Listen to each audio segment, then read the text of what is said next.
안녕하세요. 바른투자 커뮤니티 주식부자 양성소 멘토를 맡고 있는 이빨톡톡입니다. 2020년 4월 23일 목요일날 이제 오늘 제작을 했던 영상이고요. 모르면 좀 공부를 하고 하자. 유가 폭락으로 깡통 차고 있는 파생기미. 오늘 주제는 이겁니다. 이 부분에 대한 이야기를 좀 해볼까 해요. 참 이게 가슴 아픈 현실인데 뭘라 그래야 되지? 무지해서 이제 당하는 거라 그래야 되나? 뭐 그런 부분들이 좀 많이 보여져요. 요즘 시장에서 말도 안 되는 왜곡 흐름들이 좀 벌어지는 부분들이 있어서 그거에 대한 이야기를 좀 해볼게요. 일단 시황을 먼저 짚어보면 지금 보니까 또 김정은 사망설이 좀 있고 한 것 같아요. 자, 이게 내일 어떻게 증시에 반영이 될지는 모르겠습니다. 요거는 이제 어저껜가 그저껜가 이제 뭐 이게 이런 부분들이 보도가 되면서 흔들렸던 부분들이 있기 때문에 큰 폭으로 흔들렸던 부분들이 있기 때문에 그때 이미 이야기가 나왔던 부분이라 아예 반영이 안 될 수도 있고요. 또 시장이 좀 조정을 받고 싶으면 이런 걸 이유로 해서 좀 빠질 수도 있겠고, 미국 증시 흐름이나 미선물 흐름이 장중에 또 반영이 될 수도 있겠죠. 그냥 오늘 흐름을 놓고 본다 그러면 내일은 좀 강한 상승이 가능한 구간이지 않을까 일단 싶습니다. 오늘 이제 진행됐던 상황만 보면, 자, 외인하고 기관이 오늘 같은 경우도 보면 장 초반에는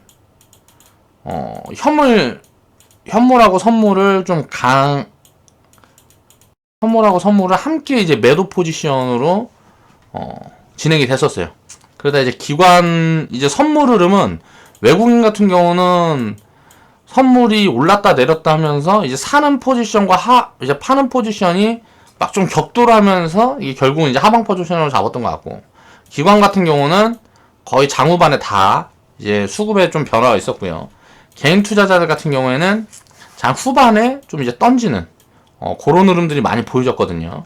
그러니까 최근에 그러면서 이제 개인 투자자들이 장 후반에 던지는 흐름들이 보여주고, 기관이 그 물량을 받으면서 오히려 오후장에는 상승 흐름이 좀 더 강해지는 그런 흐름들이 진행이 됐는데, 여기에서 이제 코스피 같은 경우는 사실 지금 조정이 좀 들어와야 되는 구간이 맞는데, 기대감이라든가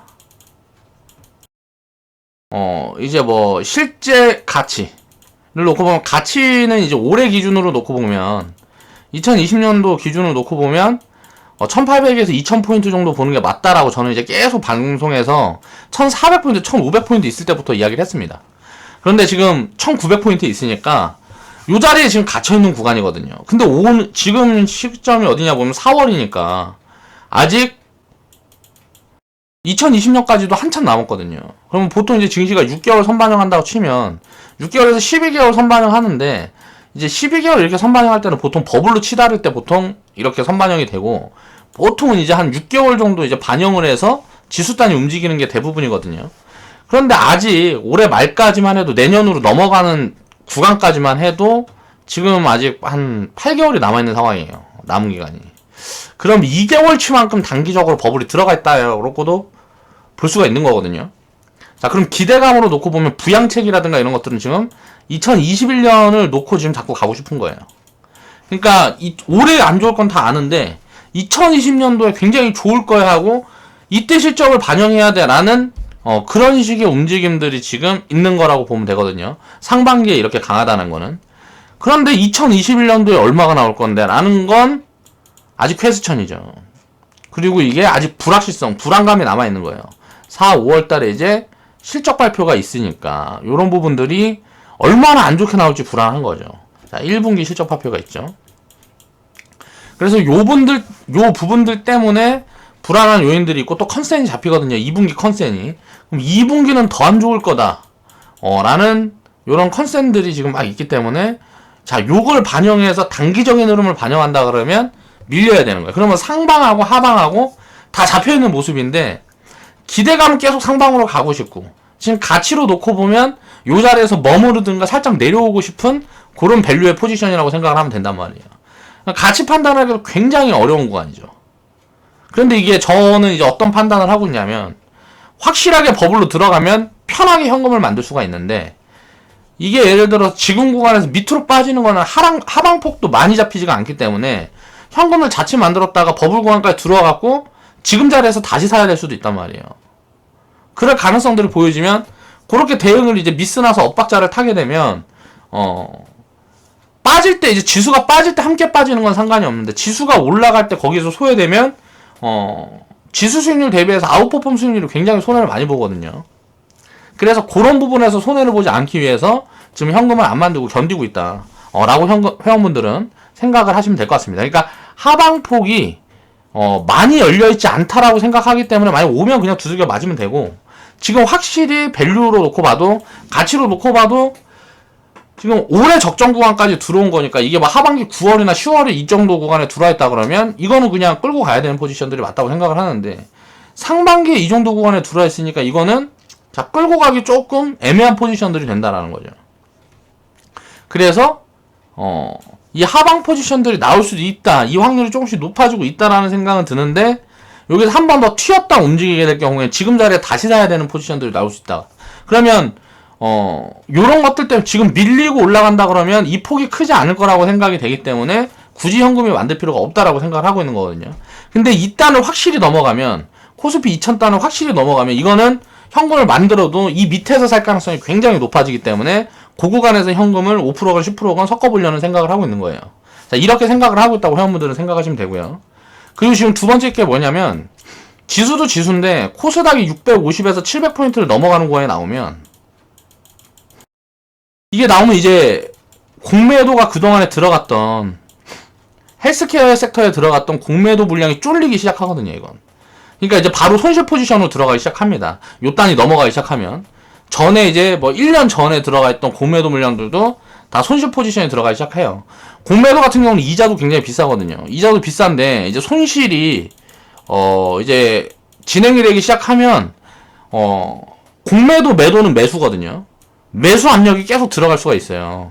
공매도라는 거는 손실이 이제 무한되기 때문에, 요렇게 되면 이제 시장이 지금 이제 조정받을 거야 라고 생각을 하고 있으면, 공매도라는 게 추가로 들어가게 되면, 예를 들어서 공매도라는 게 추가로 들어갈 수 있는 상황이게 되면, 요거는 이제 하방 압력이 더 세질 수가 있는데, 지금 공매도 금지를 해놓은 구간이기 때문에 9월 달에 이제 공매도가 재개가 되는, 지금 4월이니까 아직도 5개월이나 남았거든요. 그래서 만약에 4, 5월 달에 만약에 이게 돌파하는 구간들이 나와버리면 팍 튀어버릴 수도 있는 거예요, 지수가. 코스닥 지수는 확 튀어버릴 수도 있는 거죠. 이거 돌파하는 놈들이 나오면 이제 4개월, 5개월 남았는데 공매도가 다시 못 들어오면 이제 불안해지는 거죠. 이게 버블이고 뭐고 그런 게 중요한 게 아니고, 주가가 100% 올라가 버리면은 이제 손실이 무한대니까, 손실이 100% 이상 찍히게 되면 이건 이제 기하급수적으로 복리로 손실이 늘어나는 거거든요. 일단 손절이 나갈 수밖에 없는 거죠. 그런 물량들이 쏟아지면 자 바이오가 단기 버블로 진행이 될 수도 있다라는 거죠.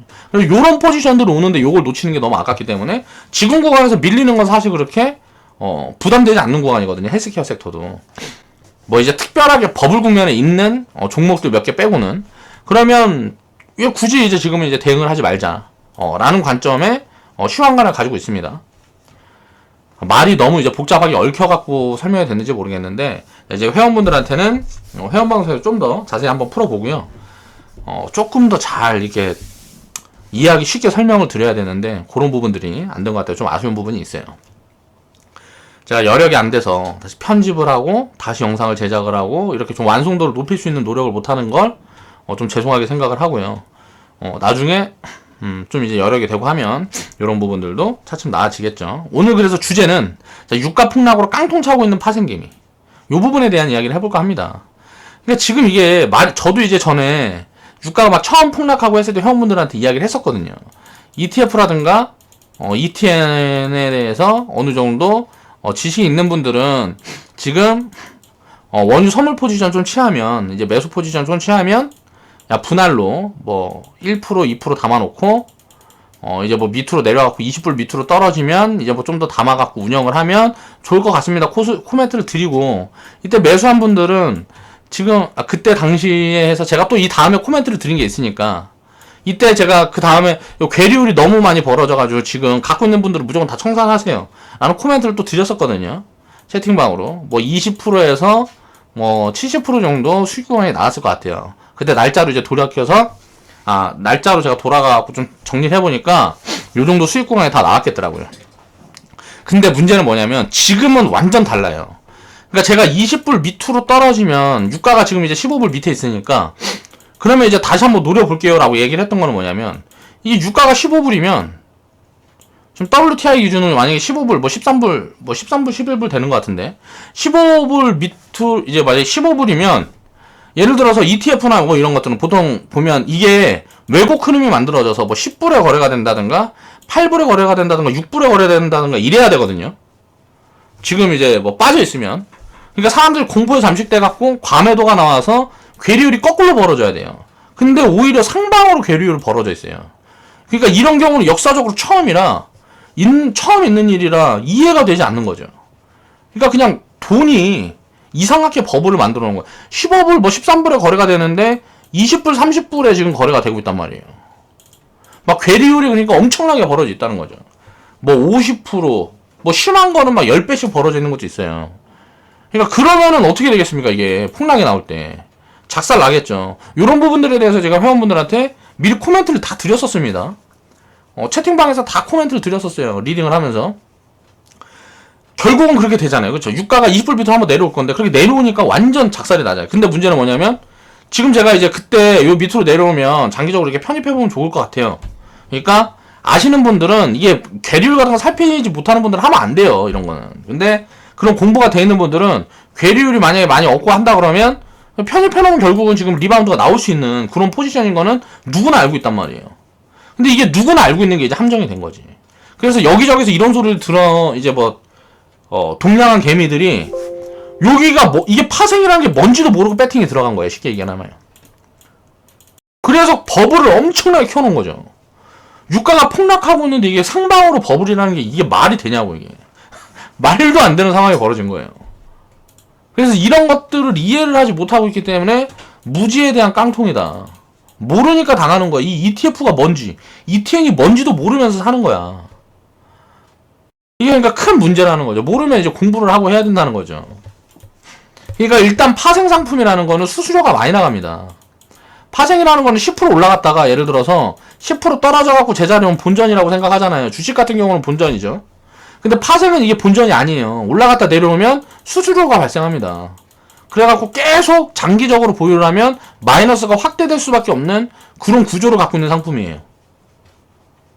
그러니까 수수료라는 게, 운영 수수료라는 게 있기 때문에, 그리고 또 만기라는 게 있어요. 정해진 만기라는 게 있기 때문에, 괴리율이 항상 있기 때문에 이런 걸 살피면서 운영을 해야 되는데, 그런 것들에 대한 개념이 하나도 없는 개미들이 여기로 몽탕 돈을 집어넣으니까 다 깡통 나는 거죠. 자, 유가에는 지금 배팅해야 될 구간들은 맞아요. 근데 배팅을 해야 되는 자산이 버블이면 배팅을 할 수가 없잖아요. 버블이면 올라가도 상승을 못 한다는 거거든요. 유가가 올라가도 상승을 못 한다는 소리예요. 그럼 올라가면 상승을 해야 이게 배팅하는 의미가 있는데, 올라가도 상승을 못 하는데 배팅한다는 거 말이 안 되잖아요. 버블이니까. 주가가 예를 들어서 이익이 100억, 200억, 500억 이렇게 늘어나면 여기에 맞춰서 시가총액도 뭐 1000억, 뭐 2000억, 5000억 이렇게 늘어나야 되는데, 여기 200억 나올 때 이미 뭐 3조가 돼 있어.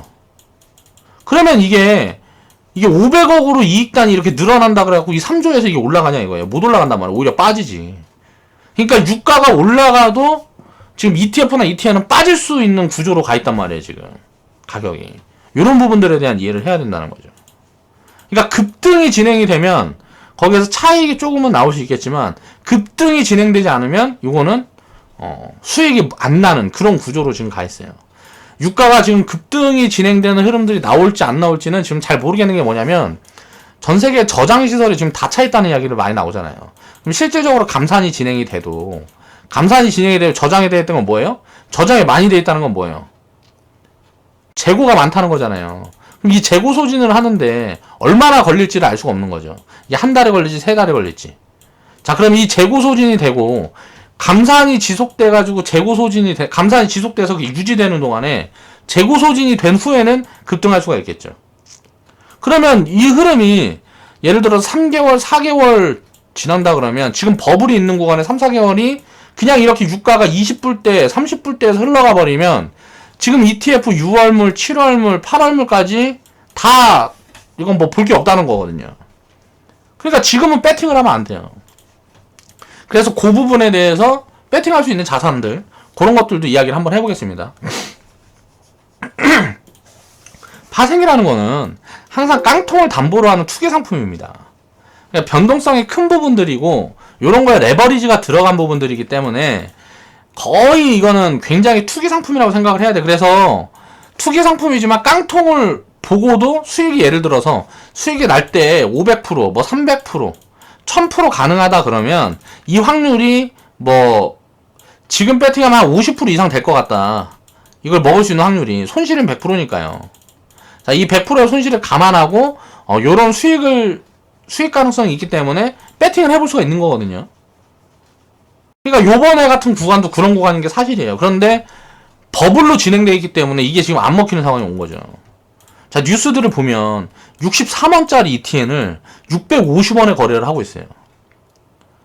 이게 말이 안 되는 거잖아. 650원에 시장에 나오는데 누가 사주는 거야. 지금 63원짜리를 시장에다가 내놓는데 650원에 사주는 거야.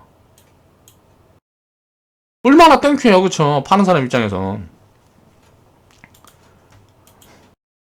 요 부분들이 또 증권사에 엄청난 이익을 또 가져다 줄 수 있는 그런 부분들도 된다고 봐야 돼요.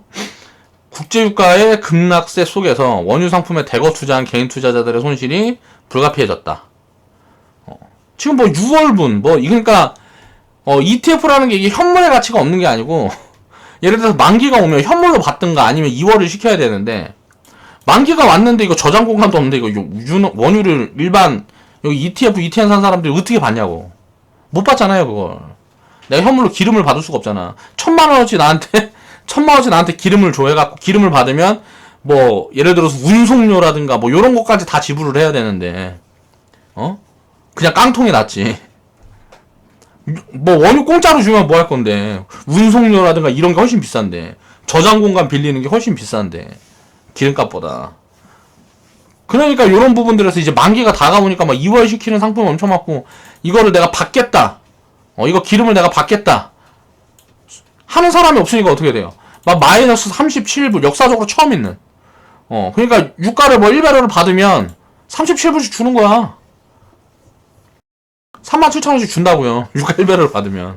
그러니까 돈을 받고 기름도 받을 수 있는 거야. 이런 말도 안 되는 상황들이 벌어지는 해프닝이 있었죠. 이건 뭐 이제 역사적으로도 기록이 될 것 같은데 유례가 없는 일들이 자꾸 벌어지고 있습니다.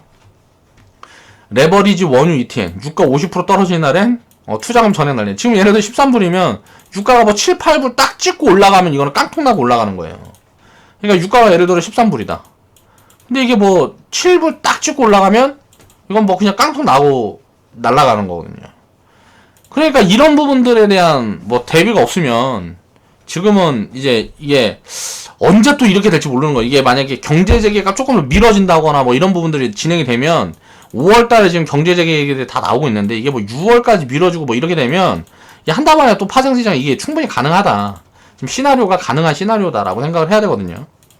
그러니까 이런 부분들을 체크를 해보면 예를 들어서 파생 포지션을 잡는다 그래도 아니 여기에 대한 건 이야기를 안 할게. 스스로 공부를 하고 괴리율 같은 걸 살피면서 해야 된다. 이걸 내가 무슨 실시간으로 내가 살펴드릴 수 있는 부분들이 아니니까 지금 이야기를 해봐야 의미가 없어요. 가격은 변하니까. 그러니까 이런 것들을 진짜 하고 싶다 그러면 이런 걸 공부를 하면 이게 63원짜리라는 걸 알면 650원에 살 수 있냐고. 못 사잖아. 말도 안 되는 거잖아 이게. 그러니까 근데 이게 63원짜리인지 모르고 650원에 사는 거잖아요. 얼마인지도 모르고 사는 거라고 그냥. 그러니까 이런 게 문제가 되는 거죠. 거기다가 또 이거는 레버리지 상품인데 미국에서도 원유 ETN 뭐 투자 경보 줄줄이 지금 상장 폐지되고 있다. 막 이런 얘기가 나오고 있죠. 우리나라도 이런 부분들이 막 뉴스에 보도되고 막 하면 어떻게 돼요? 하면서 이제 좀 안정세 찾는 흐름이 나오면 그때가 이제 타이밍일 것 같아요. 그러니까 지금은 진짜 굉장히 좀 위험한 리스크 구간이다라고 생각하면 될 것 같고요. 그러니까 어때요? 거래소에서는 야 이거 돈 되네. 개미들 돈 빨아먹을 때가 왔네 하면서 자 3배 레버리지 ETN을 상장을 추진한다. 야 이거 63원짜리 막 650원에 사죠. 야 이런 눈먼 돈이 어딨어. 우리 한번 해보자 해가지고 자 세금 뜯어가기 위해서 좀 준비를 하고 있죠. 요런 부분들을 이제 이해를 좀 해야 된다. 그러면 이런 거 말고 유가가 결국은 지금 빠져도 나중에는 올라올 텐데 요런 데다 배팅할 수 있는 투자 상품은 없냐라는 부분을 생각을 해야죠. 뭐가 있겠습니까? 정유사를 사면 되죠. 우리도 아직 솔직히 배팅 포지션은 안 나왔어요. 이제 회원분들 제가 살펴가지고 이제 드릴 건데, 이제 실적 확인을 하고 저는 이제 편입을 하려고 보는 쪽인데, 장기 배팅 하려고 그러면 어때요? 지금 가격에 사도 여기서 50% 빠지든 70% 빠지든 깡통이 없어요. 이 SK 이노베이션이라는 회사, SO일이라는 회사가 망하지 않는 이상 깡통이 없기 때문에 이건 존버하면 되거든요. 쉽게 말하면 존나게 버티면 이건 수익을 주는 구간이란 말이에요. 지금 이런 것들은 예를 들어 3년, 5년 놔두면 수익이 나는 구간이겠죠. 우리나라 정유사들이 몇 개 있지도 않은데 걔네들이 다 망할 가능성은 없으니까요. 제로라고 봐야 되니까. 우리나라에서도 기름은 써야 되니까 그런 것들을 생각을 하면 정유주들을 봐야 되겠죠. 자, 그런데 이걸 지금 보면 분기 적자가 1분기에는 예를 들어서 분기 적자가 뭐 사상 최악일 것 같아요. 그러면 이거를 지금 보면 분기 적자가 사상 최악일 것 같은데 반등이 너무 세다는 느낌이 들거든요. 시장이 올라오면서 따라온 느낌이 들거든요. 이제 조정이 좀 들어오고 할 때 가장 많이 빠질 섹터가 정유 섹터하고 저는 항공 섹터라고 보고 있어요. 그리고 장기적으로 뭐 예를 들어 3년, 5년을 놓고 봤을 때 가장 많이 오를 섹터도 여기라고 보고 있거든요. 가장 안 좋기 때문에 장기적으로 보면 가장 좋을 것 같고, 단기적으로는 자 6개월에서 1년 정도 소외될 가능성이 있다라고 생각을 하고 보는 거예요. 이런 섹터는 그렇게 담는 겁니다. 아주 장기적인 관점에 바닥을 잡자는 관점으로 담는 거예요. 4, 5월 달에 사상 최악의 실적 발표를 하고 조정이 좀 진행이 되면 저는 충분히 저점 구간도 깨질 수도 있다라고 생각을 하고 있거든요. 근데 SK 이노베이션 같은 경우에는 2차 전지 부분들도 있어서 이게 확실히 깨질 수 있을지 잘 모르겠어요. 이게 점유율이 계속 올라가고 이런 부분들이 있어서. 근데 지금 99,000원 구간인데 요 자리를 딱 깨는 구간에 나오면 거의 마이너스 50% 이상 빠지는 거거든요. 50% 이상 빠져 60% 70% 빠지면서 요 자리를 딱 깨준다. 그럼 전 이거는 타이밍이라고 보고 있어요. 이 자리에서 많이 밀릴 자리가 없는 구간이다라고 생각을 하는 거거든요. 그래서 1분기 실적 나오면 저는 이제 회원분들한테 추천을 드릴 겁니다. 정유주도 먼저 다 추천을 드릴 거예요.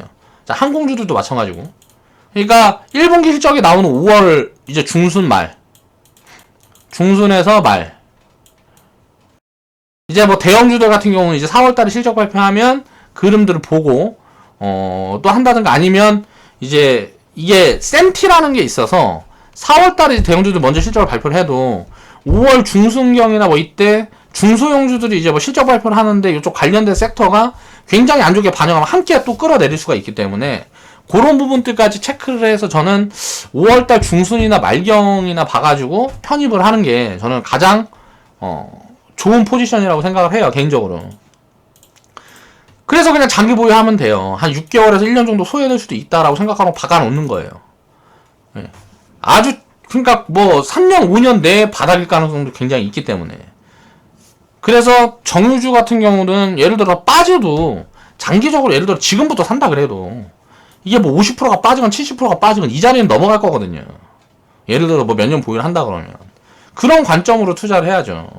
근데 ETF라든가 이런 것들은 다 단기적인 관점이에요. 단기에 뭐 한 1, 200% 때려보자 라는 테마적인 뭐 투기적인 관점이거든요. 그러니까 이런 것도 투기적인 관점으로 들어간다 그러면 손실이라는 거는 당연하게 내가 손실이 봐도 무방할 정도의 자금으로 운영을 해야 되는 건데 여기다 몰빵 때려버리는 개미들은 어떻게 되겠습니까 이거. 할렐루야 되는 거야, 할렐루야. 그러니까 이런 것들을 좀 이해를 해야 된다. 그래 정유주도 사라. 뭐 ETF 저런 거 보지 말고. 근데 공부가 안 돼 있는데 왜 저런 거 보냔 말이에요. 기다렸다가 분기 실적 발표가 되고 뭐하고 하면 요런 것들 담아놓고 장기적으로 놓고 보면 저는 굉장히 좋을 것 같거든요. SO일 같은 경우는 5만원 깨져봐야 한 30-40%밖에 안 빠지네요. 그리고 이 관련된 섹터 부분에 있는 요런 것들, 가장 안 좋은 것들을 좀 추려가지고 담아놓으면 장기적으로 저는 굉장히 좋을 것 같거든요. 야, 그러면 정유주도 찾고 뭐 이런 거 나는 이런 거 되게 어렵다. 적립식으로 지금부터 올라가기 직전까지 적립식으로 차곡차곡 해서 저축식으로 얼마씩 모아갖고 그 평균 맞춰놓고 뭐 1년 평균 맞춰놓고 지금부터 한 1년 정도 모아가지고 한 2, 3년 두면 돈 될 만한 게 뭐가 있을까? 러시아 펀드. 제가 생각했을 때는 러시아 펀드도 그렇거든요. 러시아 펀드나 뭐 아람코 주식. 뭐 이런 거 적립식 투자해서 장기적으로 넣으면 좋을 것 같아요. 제가 채팅으로나 유튜브 영상에서 제가 러시아 굉장히 좋아 보인다라고 코멘트 드렸던 구간들이 여기 구간이거든요. 전에 저희 회원분 중에도 여기 어디 구간에서 40% 정도 수익 난 거 올려주신 분이 계셨어요. 올려주신 회원분 지금은 이제 손실 구간으로 돌아섰겠죠. 그런데 이제 지금 뭐 기름 관련된 사업 포트폴리오가 가장 큰 국가가 어디냐? 그럼 러시아하고 사우디거든요. 여기가 1번, 2번 말이에요. 1번 말, 2번 말이란 말이에요. 전 세계에서 지금 미국 셰일 기업 같은 경우에는 감산을 쉽게 못하는, 감산을 할 수는 있는데 함부로 못하는 게, 이게 예를 들어서 원유 생산 라인을 줄여버리면 그게 무슨 뭐 땅을 파가지고 거기서 끌어올리는 뭐 그런 구조라서, 그게 땅에 다시 막혀버리면은 비용이 천문학적으로 들어가서 파산이 돼서 그 자리에 만약에 생산이 멈추는 순간 끝나버리는 거예요. 다시 생산을 시작하려고 그러면 처음으로 돌아가야 돼요. 그러니까 생산 비용이 엄청나게 올라가서 다시 할 수가 없다는 거죠. 근데 기존에 하고 있는 셰일 기업들은 그럼 어떻게 될까요? 적자가 나면서도 계속 생산을 하면서 유지를 해야 된다는 거거든요. 생산량을 줄일 수는 있죠. 그렇지만 계속 생산을 할수록 적자가 나는 상황에서 어떻게 했어요? 지금 예를 들어서 한 40불 정도인데 지금 뭐 10불이면 어떻게 돼요? 생산을 할수록 30불씩 손해보거든요. 그러면 손해를 최대한 낮춰가지고 균형이 막히지 않을 정도로 해가지고 최대한 버틸 수 있어야 되거든요. 그러니까 뭐 구멍 뚫어놔서 이제 땅에다 구멍을 뚫어갖고 거기서 이제 뭐 기름을 끌어올려갖고 그거를 뭐 어떻게 세척해갖고 기름을 뽑아내는 뭐 이런 뭐 구조를 갖고 있는데 셰일 기업들이 그게 이제 생산 단가가 한 40불 정도 되니까 요거를 뭐 이제 뭐 그러니까 계속 감산을 하더라도 어느 정도로 생산을 해야 된다는 얘기고요. 사우디, 러시아나 뭐 이런 데들은 이미 막 준비가 다 돼 있어갖고 그냥 수도꼭지에 와요. 수도꼭지. 우리 막 그 물 잠궈놨다고 하루 지나서 튼다고 물 안 나오고 그러지 않잖아요. 그런 식으로 뭐 인프라가 돼 있단 말이에요. 그러니까 요런 데들은 어때요? 지금 뭐 가동 몇 개 중단시켰다가 나중에 다시 열어도 문제가 안 생기는데 지금 이제 만약에 원유를 받아줄 데가 없어. 그럼 이건 버리는 것도 문제거든. 이게 캐가지고 어디 뭐 땅에다가 바다에다 버릴 수가 없잖아. 기름이라는 거는 이제 환경오염 되니까. 그럼 이제 누가 이제 뭐 받아주지 않으면 저장을 못하게 되면 어떻게 돼요? 줄도서 나는 거거든요. 이건 이제 유가 가격이 문제가 아니고 그냥 그게 막혀버리면 뭐 그냥 파산이지 뭐. 그래서 치킨 게임이 제대로 들어가는 것 같아요. 그러면 어떻게 될까요? 결국은 살아남을 때는 어디냐 이거야. 미국 셰일 기업들이 살아남을까요? 여기에서 다 죽진 않겠죠. 몇 개는 살아남겠지. 근데 누가 살아남을까? 사우디하고 러시아는 살아남을 거라는 거죠. 그러면 이 개념으로 투자를 하는 거죠. 그럼 어디다 배팅하겠어요? 저는 러시아 펀드 되게 좋다고 생각을 하거든요. 이런 거 좀 찾아서 여기에서 뭐 한 1년 여기 올라가든지 내려가든지 간에 여기서 한 1년 매집해갖고 그냥 한 2, 3년 두면 한 두세 배는 먹을 구간 나오는 거 아니냐. 전 그렇게 생각을 합니다. 두세 배는 조금 너무 오버했다. 한 50% 정도, 한 30%에서 50% 정도는 먹을 구간 나오지 않겠냐 라고 보는 거죠. 그러니까 이런 장기적으로 뭐 몽창 배팅을 때려서 예를 들어서 버틸라 그러면 이런 걸 사야지. 알지도 못하면서 이런 거 선물 뭐 파생 포지션 사가지고 죽었다고 징징대고 하면 어떻게 되겠습니까 이거. 답도 안 나오는 거잖아요 이거. 모르면서 딱 했어. 그럼 어떻게 돼요? 공부를 해야 될 거 아니에요. 여기저기 물어보고 다녀. 이게 말이 되냐고. 말이 65원 63원짜리 650원에 사주고 있어. 이게 말이 되냐고 이게. 거기다 또 하한가는 30%로 잡혀 있어갖고 무슨 뭐 한 40% 유가가 이렇게 40% 50% 빠져도 30%밖에 못 빠져. 빠지면서도 괴리율이 계속 쌓이는 거예요. 그러니까 지금 줄 깡통 난 사람들이 많을 거란 말이에요. 깡통 대기 중인 사람들도 많을 거고. 그러면 예를 들어서 지금 HTS 잠깐만요. 보겠습니다. 이게 지금 WTI가 예를 들어 13불이라 치면 이게 지금 13불이라 치면 이게 뭐 7불, 5불 딱 찍고 올라올 수도 있는 거잖아요. 그걸 알 수가 없잖아요. 그러니까 ETF 같은 경우는 그러니까 뭐 레버리지가 들어가 있는 상품은 굉장히 위험하다라고 생각을 하고 지금은 요런 이제 유가에 배팅을 하고 싶은 분들은 레버리지가 없는 상품을 찾아서 운영을 해야 된다. 지금 이게 20불이든 15불이든 뭐 13불이든 10불이든 여기서 5불을 예를 딱 찍고 올라오면 어떻게 돼요? 이건 다 깡통이잖아요. 파생 포지션은. 그쵸? 그러니까 손실구간 딱 찍고 올라오면 다 깡통이잖아. 여기서 반대 매매 우르르 팍 나가고 상장 폐지되고 그리고 유가는 올라갈 거 아니에요. 이런 포지션들을 충분히 투기적인 세력에서 만들어낼 수 있다는 거죠. 그러니까 물론 없을 수도 있지만 있을 수도 있다는 거예요. 그러면 깡통을 담보로 하는 운영이기 때문에 지금은 리스크가 되게 크다는 거예요. 레버리지 상품은 그렇다. 그럼 레버리지가 없는 상품들을 지금은 운영을 해야 되고, 깡통이 없는 상품. 자, 회사가 망하기 전에 이 적자가 대량 적자를 낸다 그래서 SK 이노베이션 SO일이 망할 거냐를 보는 거지. 이게 만약에 망한다 그러면 하면 안 되겠지만, 망하지 않는다 그러면 이건 결국 올라갈 거라는 거죠. 그리고 러시아 펀드 같은 경우 러시아가 망하지 않는다 그러면 결국은 올라갈 거라는 거죠. 그러니까 이런 개념에 투자를 해야 된다는 거죠. 그래서 유가 폭락으로 깡통 차고 있는 파생개미들 한 번씩 생각을 해봐야 되고요. 요런 걸 보면서 우리가 이해를 해야 될 게 뭐냐면, 유가에다 배팅을 하고 싶으면, 내가 파생 포지션으로 욕심을 내고 싶으면 당연히 깡통이라는 건 담보가 돼 있는 거예요. 담보돼 있다는 게 아니, 담보돼 있다는 그런 건 좀 그리고 뭐라 그래야 되지? 이건 당연시. 그러니까 이 가능성을 이해를 하고 해야 된다고. 자, 깡통 돼도 돼 라는 비중을 실어야 된다는 거죠. 그리고 잘못됐을 때 다음 월물 뭐 이렇게 해서 한 번 먹으면 결국은 수익이 날 수 있는 구조로 갈 수 있는 그런 괴리율 구간을 살펴야 되는 거예요. 근데 이제 뭐 유가가 튀어도 이게 괴리율이 이렇게 벌어졌으면 유가가 움직여도 상승을 못하는 경우들이 생길 거거든요. 유가가 움직여도 빠질 수도 있는 거예요. 왜? 괴리율이 엄청나게 벌어져 있으니까. 그럼 괴리율이 있을 때는 하면 안 되겠죠. 특히 더 하면 안 되겠죠. 이 파생 상품 같은 경우에는. 괴리율이 예를 들어서 뭐 10% 미만이라든가 20% 정도라든가 이 정도는 괜찮아요. 근데 뭐 괴리율이 뭐 말도 안 되게 벌어져 있는데 요걸 가지고 이제 뭘 한다는 거는 굉장히 위험한 거다 라고 생각을 해야 된다라는 거죠. 그래서 이 레버리지라는 게 엄청나게 위험한 거다라는 걸 이해를 해야 됩니다.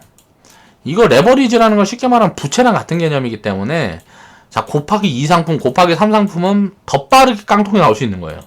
물론 방향성을 타버리면 수익도 수백 프로가 나올 수 있기 때문에 해볼 수 있습니다. 나쁘지 않아요. 비중 관리만 해서 운영을 한다 그러면 전 나쁜 포지션이라고 생각하지 않아요. 근데 그 비중 관리라는 걸 안 했을 때는 주식이나 이런 것들보다 수백 배, 수천 배 위험한 상품이라는 거예요.